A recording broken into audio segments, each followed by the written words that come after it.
Welcome back. This podcast explores the wisdom of generosity from ancient to modern and the beautiful space where generosity occurs. My favorite cartoon is Calvin and Hobbes. On July 7th, 1995, the cartoonist Bill Watterson published a particularly apt description of a trend in fundraising. While I encourage you to view the cartoon, and I have placed the link in the show notes, let me read the captions. Calvin states, "I am writing a fundraising letter. The secret to getting donations is to depict everyone who disagrees with you as the enemy. Then you explain how they are systematically destroying everything you hold dear. It's a war of values. Rational discussion is hopeless. Compromise is unthinkable. Our only help is well-funded antagonism to keep up the fight." Hobbes replies, "How cynically unconstructive." Calvin responds, "Enmity sells. Enmity in fundraising does sell. The short-term gains by creating enemies and fear are measurable. Yet, in the long term, true generosity suffers." This week, I am reading the words of Jesus and his approach to opponents from Matthew 5 and 6. Quote, "God blesses those people who make peace.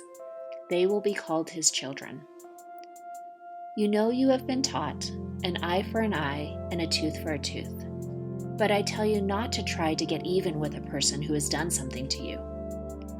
When someone slaps you on your right cheek, turn and let that person slap you on the other cheek. If someone sues you for your shirt, give up your coat as well. If a soldier forces you to carry his pack 1 kilometer, carry it 2 kilometers. When people ask you for something, give it to them. When they want to borrow money, lend it to them. You have heard people say, 'Love your neighbors and hate your enemies.' But I tell you, love your enemies and pray for anyone who mistreats you. Then you will be acting like your Father in heaven. He makes the sun rise on both the good and bad people. And he sends rain for ones who do right and for ones who do wrong. If you love only those people who love you, will God reward you for this? Even tax collectors love their friends. If you greet only your friends, what's so great about this? Don't even unbelievers do that? But you must always act like your Father in heaven." Unquote. As I record this podcast, the United States is in political turmoil. And unfortunately, there are those in fundraising who will take the opportunity to double down on enmity in their fundraising hobby. And I'm genuinely grieved when I read these fundraising appeals where people are made to be the enemy. People are never the enemy. We can disagree about politics, policies, and tactics. But when we make people the enemy instead, we are creating fear among our donors with their own neighbors.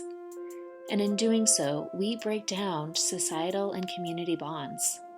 That not only hurts our opponents, but it will do long-term damage to generosity and to our own organizations.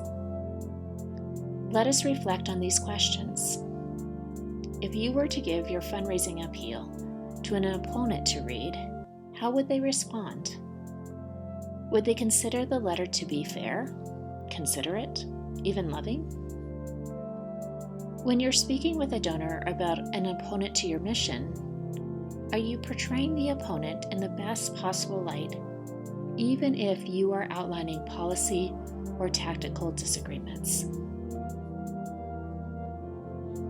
Share this podcast if you enjoy these 5-minute reflections, and subscribe to receive these reflections released every Monday.